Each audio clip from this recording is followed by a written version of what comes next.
And I remember my parents would roll their eyes if they were at the grocery store and someone pulls out a credit card. Like, why can't they just use a check?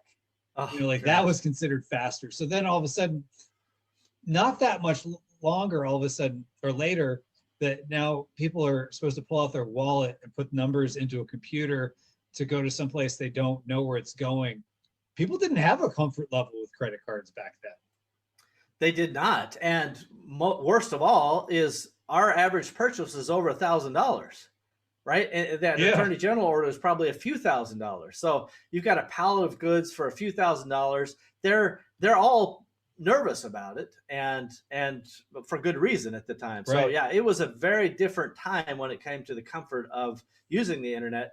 But again, because we had a secure shopping cart, and because we were, we actually would answer the phones and talk to people, and we were doing the right thing, we never had any major problems. But when those claims situation would come up, they were never pleasant to deal with. They were always, problematic until we had a good system for it.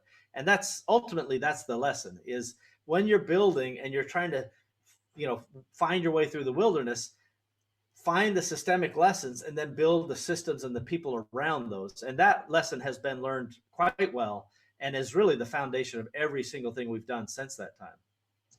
That's fascinating. And to your point, like it's all these little systems, both that we create as well as the systems that are created around us.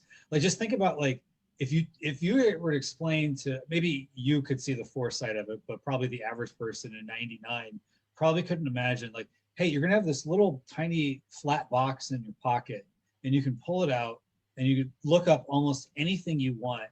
And within, a couple of clicks of your thumb, it'll show up to your door the next day. Yeah, I certainly never saw